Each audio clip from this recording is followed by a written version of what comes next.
Welcome to Exchanging Secrets podcast. I'm your co-host, Mindy Silva, here with Nadia Theng, Marie Pinedo. Remember to like, subscribe, and comment on YouTube at Exchanging Secrets. We also want to thank our amazing sponsors. So our first sponsor is Reyna of Reyna Homes. So if you're looking for a home loan, contact Ara.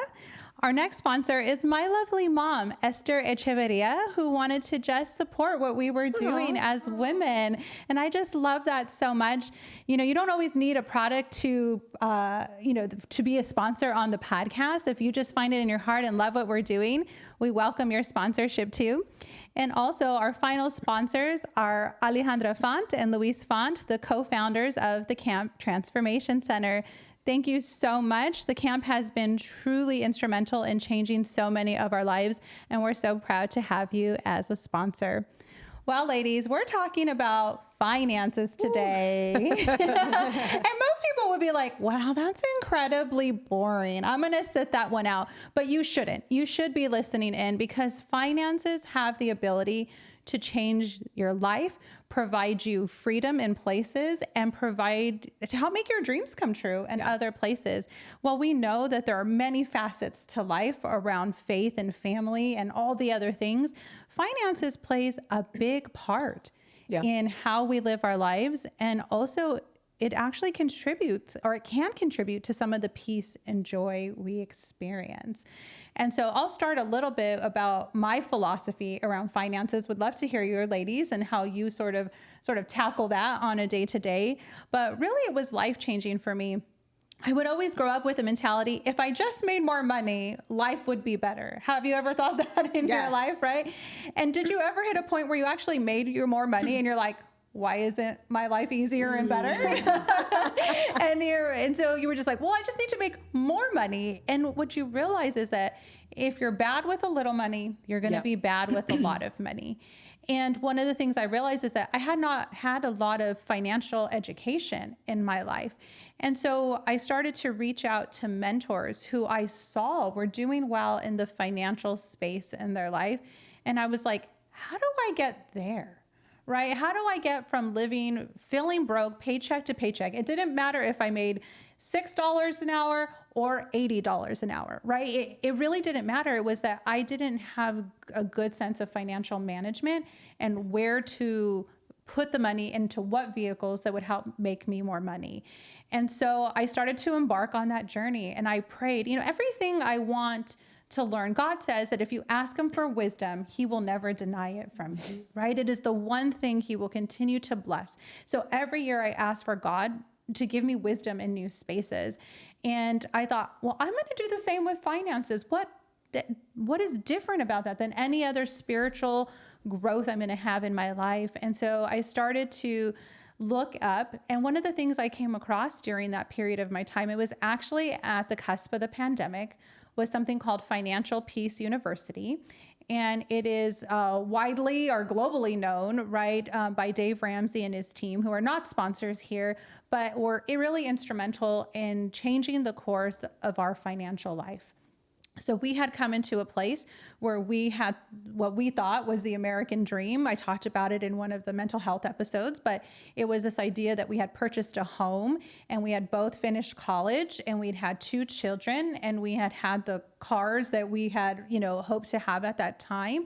And, there was a little bit of money in the bank, but it still had this, when there was an emergency happen, it just became a huge emergency. And it was so financially disruptive. And when the kids both had to go into daycare, that was another financial disruption where we had to pivot careers, and Ruben had to work from home and stayed to take care of the kids during that time, and Uber during that time, sell cars, whatever he could, because the cost of being able to put them in these daycare schools was just so astronomical. It just didn't make sense at that point for us both to keep working. And so we said, how do we do things differently? Now we have student loan debt, we have credit card debt, we have car loan debt, we have, lines of equity, and none of that is furthering our financial future or building wealth for our family. Mm-hmm. And so Financial Peace University teaches the aspects of ridding yourself of debt to build financial peace, to build freedom, to build time back into your life. And so that you can, in their words, work smarter, not harder at some point, right? It is the idea. And so there's this one video they share, and it says, basically, if it's not nailed to the floor, you sell it, right? And something about that just hit me. And it also, their curriculum aligns with scripture. And it talks a lot about how the Jewish community has built wealth, and they built it in community. Hence why we wanted to build a podcast in community, right? So if you're learning from those communities and people who are doing it well, why would you do it different? No, you would want to model that in your life. And so it said to run from debt. This is what the word tells us, to run from your debt with gazelle intensity. Yeah. Right?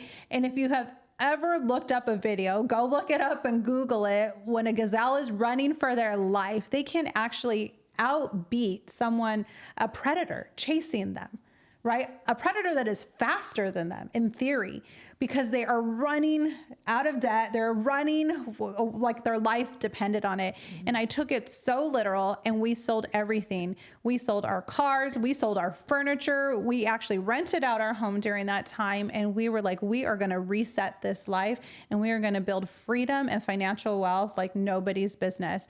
And that was the essence of like how we get to this place in our life where we do have a lot of financial freedom, and we are making better choices around our finances. And I'll let you ladies share a little bit about your philosophy, and then we can go a little bit deeper, for someone who wants to know sort of what are the tricks. I don't know that I have a particular exact philosophy or that it's nailed down. I know that when, and partially because our philosophy has probably changed over the years with more financial stability.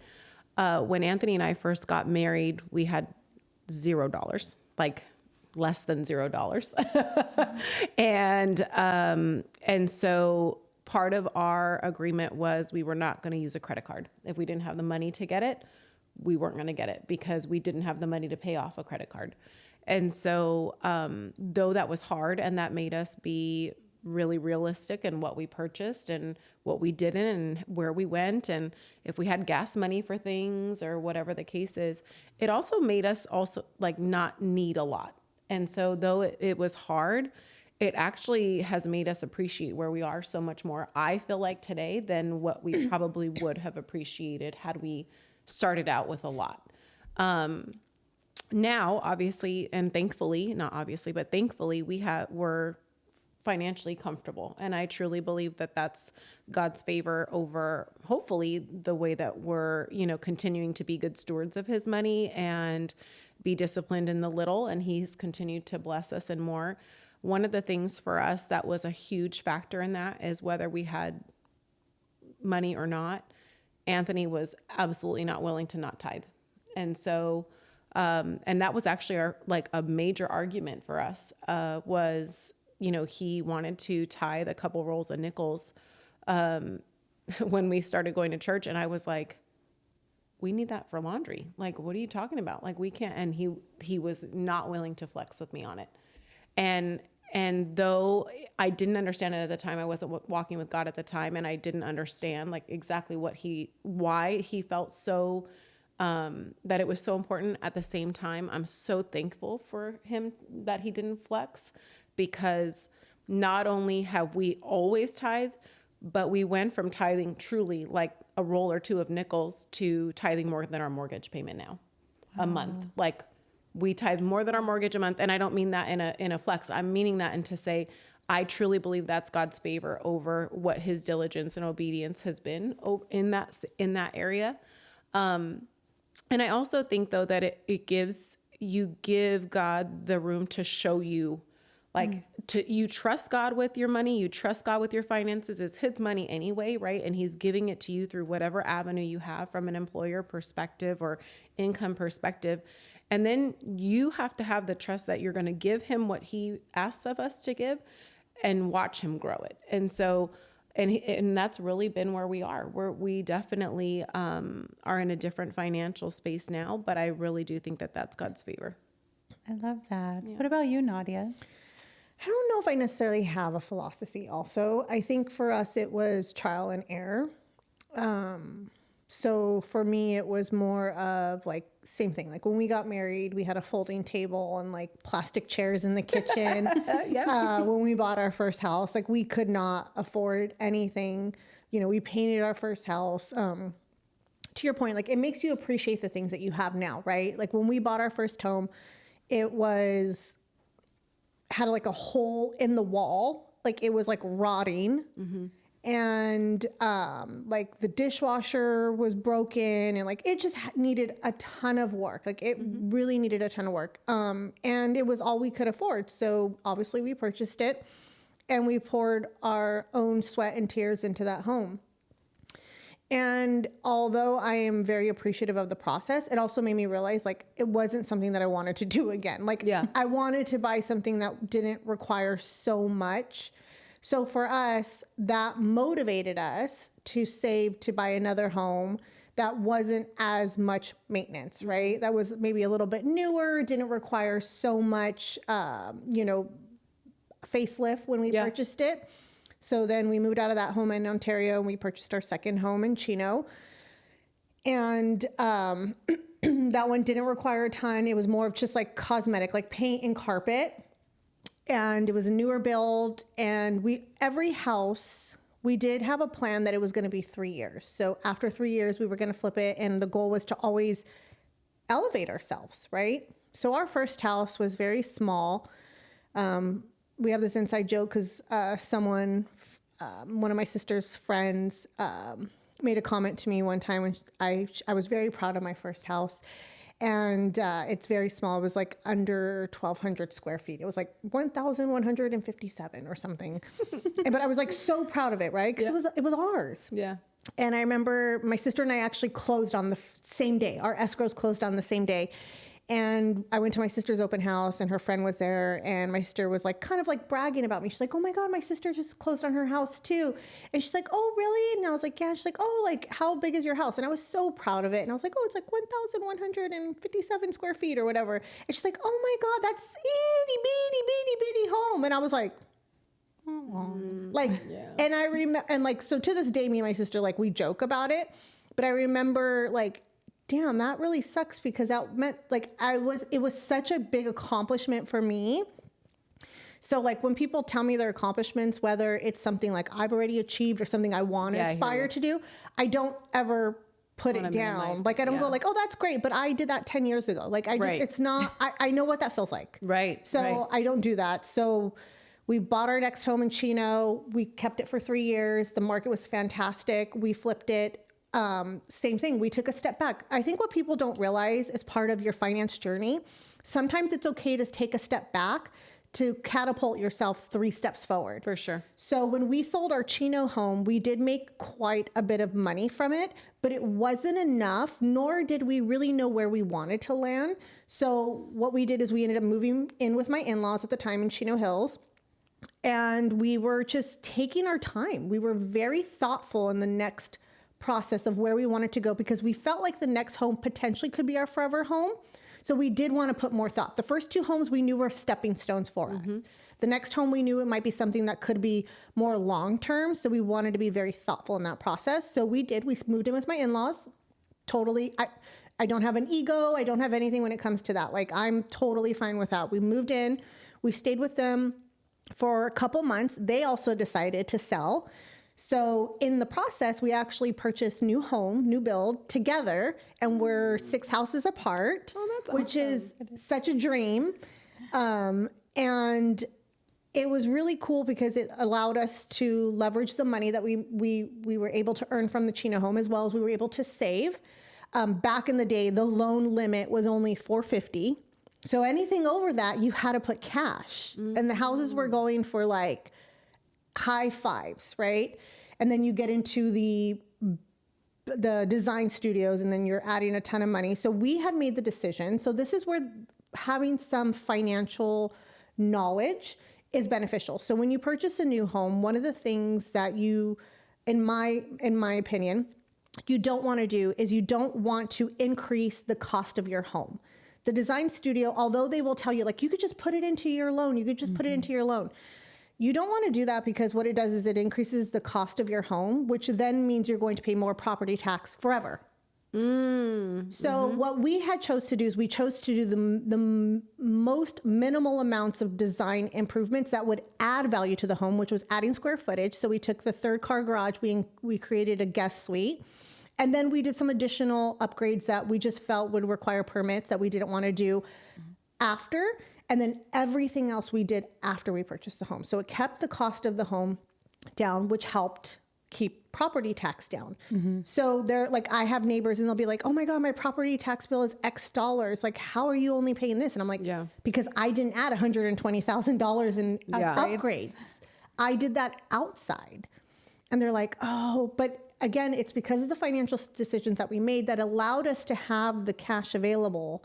So it's all about like planning, kind of back to, we discussed on a prior podcast about goals, but also to having like understanding what that means. A lot of people don't understand, like they think they're purchasing a home and they don't really understand those things, or they don't have someone to tell you. Like a lot of people purchase homes and oftentimes they're realtors, unlike Ruben the realtor, because he's a really good one and he'll tell you, but a lot of realtors do not tell you. You get a supplemental tax bill. And I've had many family friends and family members go, oh my God, I got hit with this $5,000 tax bill. I wasn't ready. And I'm like, well, yeah, because when the builder sells your home, when you get new builds, they undervalue the homes because they do these mass builds and, you know, they value the home at $300,000 or whatever. So your property tax bill when they first purchase it's really low. And then a year later, you get this reevaluation because the city wants their money. And now they valued your home at $550,000. Wow. And now you have this supplemental that cannot be pulled into your escrow account. So you have to pay out of pocket. So a lot of people are blindsided by that. So for me, it's kind of like sharing those nuggets with people. Like when they purchase their homes, my brother-in-law's bought a home. And the first thing I told him, I said, make sure you have a nice little savings to the side for incidentals regardless, but you're going to get a property tax bill. I don't know what that's going to look like for you, but be prepared. And they thanked me the next year. They're like, thank you so much for telling us because we got the bill and we were able to pay it. And we're so thankful. So it's like, those are the things for me. Like our philosophy was very much like we had goals, we stuck to them. And we were okay with taking steps back, moving in with my in-laws, saving that money to get us to that next level. Yeah, I think when you're intentional about it, it's important. Even like the second biggest purchase to a home would be a vehicle. And what a lot of people do is they go in and they actually negotiate the rate. Or they negotiate their interest rate, but they negotiate their payment. And what you want to do is negotiate the cost of the car, the vehicle. Not the payment. Not the payment, because the payment, they can start to flex and they build in flexibility in the interest rate. But what you really want to say is, no, I want to pay this amount for the car. And that's what you stick to. I mean, ideally, you're purchasing a car cash, or if you have a business, you might be leasing it because then those payments are write-offs inside of your taxes. Talk to a tax professional. I am not one. But there are different ways that when you have businesses, right, or you're entrepreneurial, there are incentives around different types of purchases. But I remember, you know, I walked in initially thinking, yeah, I'm going to buy a car cash and it's going to be the best thing. And when we walked in, they were like, they didn't want to inch a penny on the price. Because you were buying cash, they were not going to recoup anything on the financial side of it. Right? So we went back in the second time and we said, okay, we want to finance the car, but we want to only do it if the car costs this much. So when we went into to go sit down to sign the paperwork, they kept trying to sell us, oh, well, we can lower the interest rate and we're going to add the gap warranty and we're going to add this warranty, blah, blah. And I was like, no, because that's going to add another $5,000 or $10,000 onto the price of the car. When you look at that over a 7-year period, you're paying almost $12,000 in interest, right? If it's a $60,000, $70,000 car. But what you would do is you'd go in, you'd sign up, right? Like you're going, so it doesn't really matter what the rate is, as long as you get the car you want, and then you pay it off cash within 30 days. So now they've been incentivized to lower the price of the car, not realizing they're not actually going to recoup. Right. On the interest side, you know, you're going to recoup and never pay a penny on that interest, but they don't. Right. So there's just these little like secrets to when you're negotiating these things that really do help. They help save money in your pocket. They don't push it out of the interest rate and you're able to recoup that cost. Yeah. I think for us, to your point earlier, one of the things that we did that was really helpful was the goal around. So we moved into a condo when we first got married, and we were renting, and we had said we're going to be here 2 years.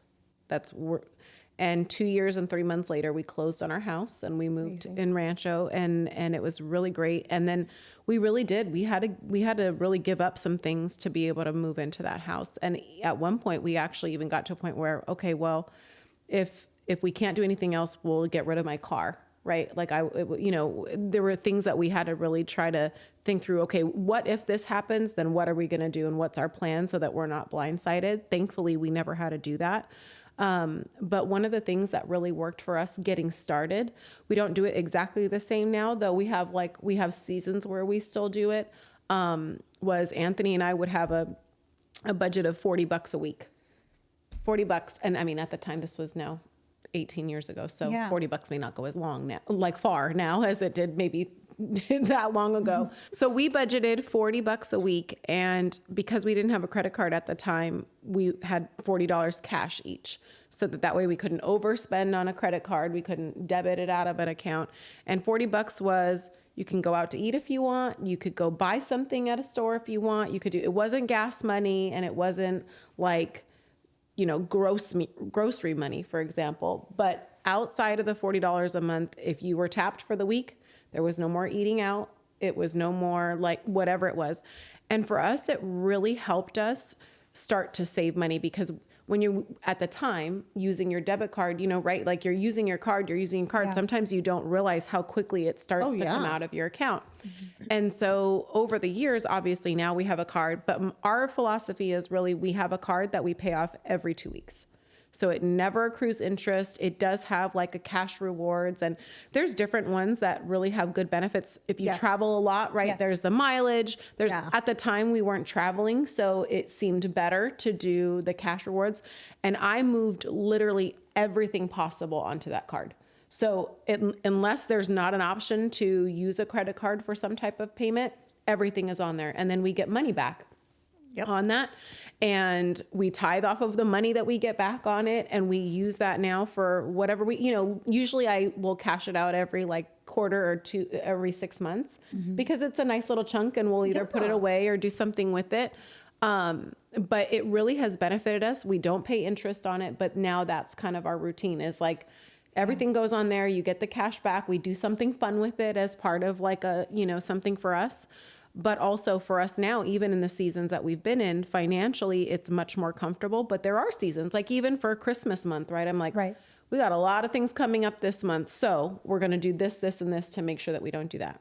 One of the things that also really helped us is putting a kind of a, I don't know, guardrails or however you want to say it, around when we were eating out, because actually eating out was what was tacking on the costs for us a lot. Oh yeah, hugely. Right, your schedules are busy. I'm going to pick up this on my way to this. I'm going to do this, and all of a sudden, I would get our credit card bill for the 2 weeks, and I'm like, what the heck did we do? Like, I just spent $1,200 on fast food. I don't know where we went or what we did.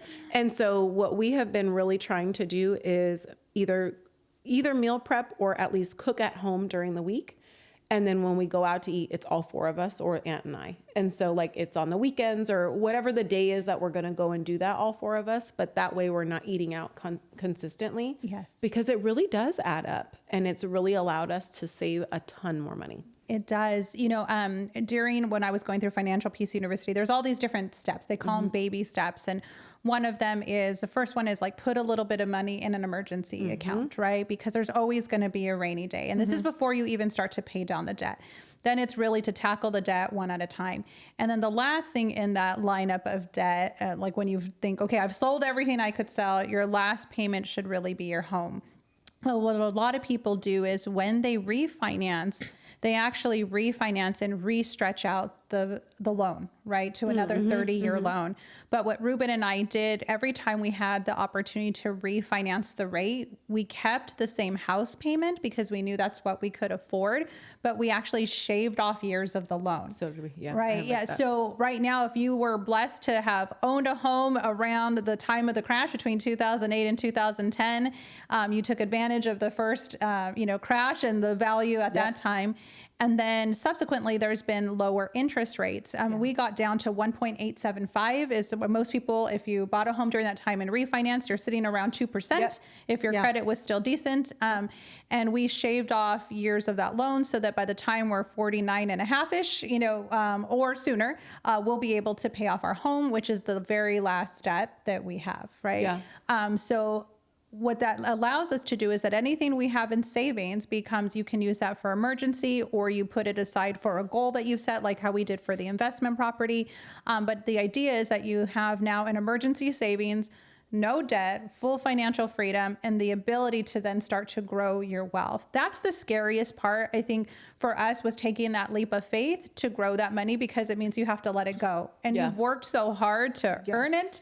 The scariest thing is to invest it into property, invest it into business, and invest it into things that you're like, am I gambling on this? Yeah. But I think that's why it's important to have mentorship around those those big decisions around your finances, because they do have the ability to impact you, right? Both positively and negatively. I do agree with tithing. So I was not a faithful tither for many years. I would tithe, but it was more like sporadically or periodically. And when I came to Financial Peace University, they actually didn't overemphasize it, but they did talk about their own philosophy around tithing. And ultimately, it's a leap of faith. And I would always kind of put it last on my, like, if I have money left over, that's where it will go. And I started to switch that philosophy to that's where it goes first. And then everything remaining is what I budget for. And I really, like you, began to see God's work. And I think some of that is that leap of faith in your finances and in the things that you are trying to pursue and learn, and knowing that that money is going to help in ministry, help other families, and help things outside of your home. And to your point, it's not a flex, but it's hopefully an encouragement for someone listening who is nervous around tithing and what that could mean for their family and maybe not understand it fully. I encourage you to read your scripture and have a full understanding. It has to be meaningful to you to really be fruitful. But budgeting. Budgeting changed my life. I operate on what's called a $0 budget. And what that does is you put all of your finances into a spreadsheet all the way down to $0. So whatever is left, you decide where that goes, right? Does that go in? And you'd be surprised, right? Like, ooh, I was spending that on fast food. I didn't think that. I thought I was being very, like strict with my budget. But when you designate just this much amount and you're like, well, if we spent that, we don't go over it. And the thing is, no matter how much your finances grow, you still want to have a budget. Right. Right. And you still want to say, okay, so that whatever I have left over should be bigger now, right? If my finances are growing and my debt is gone now, I have more than to put into savings, high yield savings accounts. I have more to put into investment properties. I have more to do, I'm planning for a vacation. So you begin to plan how you spend every penny down to the penny has really been the key to success in our finances. But it takes an incredible amount of discipline and sacrifice. And I remember sometimes when we were first getting used to budgeting to a zero budget, and Ruben's like, oh, I just went to the Dollar Tree. I'm like, no, it's $1 over budget. He's like, I just got a Slim Jim, I'm like, now I have to rebalance the dollar away. It was like, no. Because because it is actually a lot of work to work towards the zero budget. And where are you going to pull that from? Because you've now budgeted every penny, right? Down to the cent. And so it was a discipline that we would sit down. At that point, it was weekly. We used to have weekly budget meetings. It's so important to be in alignment with your spouse. Whatever your financial philosophy is, however you decide to save or spend your money, people fight about it all the time. And so Ruben and I were real intentional. Initially, it was weekly meetings. Now it's monthly. And I tell him, okay, here's where we're at. Because if anything ever happens to me, God forbid, I want Ruben to know where all our finances are and what we're doing with them. Yeah, that's in a book somewhere for Dom. He has no idea. He does. He has no idea. So I think for me, I got 2 nuggets from you guys, right? One of the things that I now have more of, I don't even have a budget, but let's just call it a budget, is convenience. Convenience costs money. Yeah, for sure. And my time is very valuable to me. I have much more appreciation for the time that I spend with the people that I spend. So for me, I'm okay with paying for convenience. And I'll give an example. The toll road. My sister lives in Marietta, and there is always horrific traffic on the 15. And my aunt lives in La Mirada, and there's always horrific traffic on the 91. And I love going down to OC to Irvine or South Coast Plaza, which require the toll roads, you know, the 241, blah, blah, blah. I don't care if I don't even look to see if there's traffic anymore. I'm always going to take the toll roads. Yeah. But this goes back to, I firmly believe in educating yourself. I got 100% electric vehicle. If you have an electric vehicle, the 91 does not advertise this. But if you add your vehicle and you call in, you have to do an extra step. You send in the registration. And if your car is 100% EV, the toll is free. On the 91. Wow. So I'd pay $0 on the 91. My cousin didn't believe me. I pulled out my statement and I actually showed them. And I said, it's an extra step, right? But it takes, you do it one time. Yeah. So to me, finances are what's relevant, right, to you. What's relative. Absolutely. What you put as importance. For me, it's my time. So I am all about paying for convenience. I will pay for the toll roads. I will pay for TSA. I will pay for valet. I will pay for all of that stuff. I will pay for all of those. I will pay for first time boarding or early boarding or fast pass at Disneyland, whatever it is, because I'm trying to maximize my time. That's what I put value on. Not everybody does. And I understand that, but for me, it's important. So I don't always have air quotes budget. My sister was actually just asking me the other day, she's like, do you have a budget? And I was like, you know what? I don't. Maybe I need one. But she's like, sis, have you ever considered budgeting? And I'm like, are you trying to tell me something? But I think it is important. And I think Mindy had a good nugget of like, it is important to kind of know where you stand, because I think sometimes I do lose visibility to that. And maybe sometimes I do take advantage sometimes of our financial position. But I think budgeting is something important as well. Yeah. And that became for me, really education. So I have read so many books to date now on finances, different types of financial philosophies. I think the truth is if you stick to one, it generally will work, right? Like I read like Automatic Millionaire, and I read all of the Dave Ramsey material. And I just decided I'm going to stick to one of these philosophies, and I'm going to decide to like, where am I going to invest my time? I knew that real estate had the best opportunity to build wealth. And while I'm still dabbling and learning about different types of vehicles and brokerage accounts, I know that that is not my main area of expertise. So I put those in accounts that I allow myself to sort of set it and forget it ish. Right. Love that. Yeah. Set it and forget it. But if you're like, no, I want to learn everything around investment accounts, then go all in. Whatever you're going to educate yourself, go all in, educate yourself the most you can, because at the end, I mean, you're going to end up with a PhD in finances is what I learned, right? I'm actually, if you're like me, I don't like numbers. I don't like finances. And people like, I don't know why, Mindy, you're so good at it. I'm like, I hate every second of accounting that I do. I do the books for the podcast. I do the books for the consulting. I do the books for Ruben's Real Estate, right? But all of that, I know where every single penny is every second of my day. And it has been a game changer. That's so important. Yeah. And I think kind of going back to our theme that we always talk about on the podcast about seasons, I think it is important for seasons.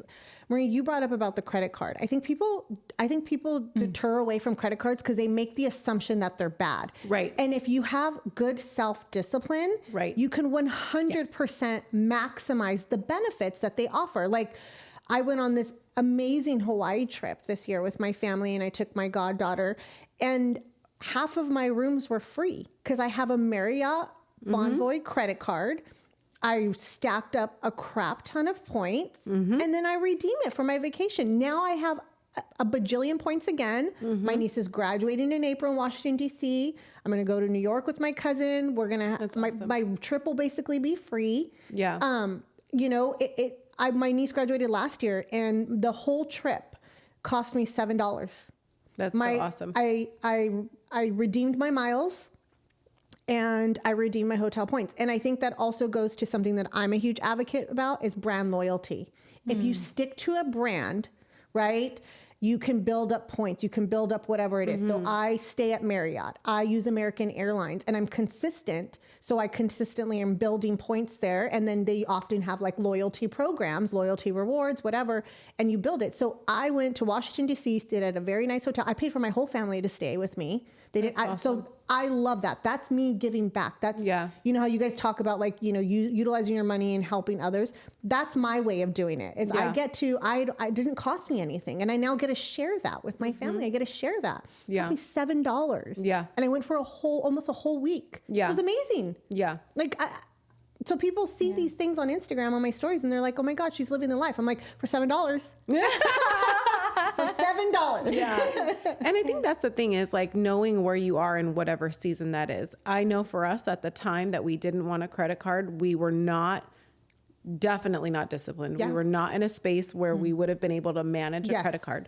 We're in a very different season now. Now it's like, don't use a debit card. We don't get points, or we don't get our cash back, or we don't get like, you know, right. All the things. 100. So I think that's part of it is like learning what season you're in, how diligent you can be, how much you can be disciplined in whatever the things are that you're trying to set aside, but also kind of enjoying things along the way. It's interesting. This last year, I've really had a little bit of a shift. I've always been like, I call it cheap. My conservative. Somebody told me the other day it's cost effective. I was like, okay, that's a little lesser of a statement, you know? Yeah.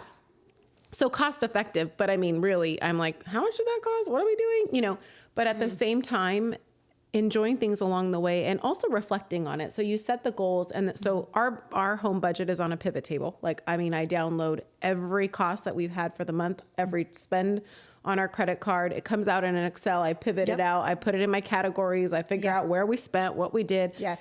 And Anthony, and then I just give him a summary at the end because he's like, don't show me that pivot table. I don't even know what you're talking about, you know, whatever. So he tells me, what can I spend this week or what, you know, whatever, because we have made the agreement that he's more comfortable with me doing the finances and we sit down and talk about them and decide what we want to do with them.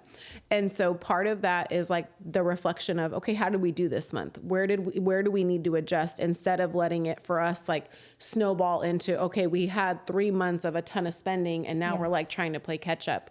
We do that every month so that way it doesn't get out of control. We know. So for December, for example, we know that we're going to have a ton of extra costs, right? With Christmas and just the gifts that we're buying or whatever for everybody. And so I feel like we knew that in advance. And so the money that we set aside ahead of time so that we wouldn't be in January like, dang, I shouldn't have, you know, or we need to watch what we're doing. We have a lot of vacations coming up next year. Yeah. So I actually just started a credit card that has the mileage. Yes. Because we've never had that before. But I was like, I don't really want to pay for everybody's airfare. Right. Yeah. So, you know, doing that kind of stuff. So it's really just assessing where you're at, I think, and making the decisions that are going to help you get to the next phase instead of getting stuck in where you are. Yeah, absolutely. Yeah. You know, what I will say, sort of to conclude is that it doesn't matter how much you bring in. All these things are things you can exercise regardless of your income. And a lot of people think success or financial success is income based. And the truth is it's discipline based. 100%. And regardless of how much you've brought in that month, I sat with family. So I did get my financial coaching certificate because I thought if I can learn this, I can teach it to other people. And there's so many people in the church and the ministry. And I got to teach this as a class. And I got to sit down with families and evaluate their finances and watch, you know, even young adults. I mean, you're talking about 18, 21-year-olds learning at the base and those who were like extremely in debt, right? And teaching them around these philosophies around finances and get to see them and the financial freedom that it brought to their life. And so I just encourage anyone out there listening, right, that says, you know, I'm in so much debt. I'm up to my ears. I don't know what to do. Find a great program and stick to it. For me, that was Financial Peace University. For you, it might be something else, but there's a lot of great teachers out there. Yeah.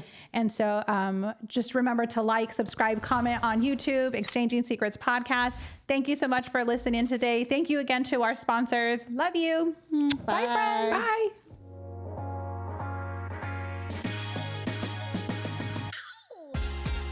Thank you, friends, for joining us. Tune in each week as we give you an intimate window into our decades of friendship and exchange secrets on how we are striving to successfully navigate life's challenges.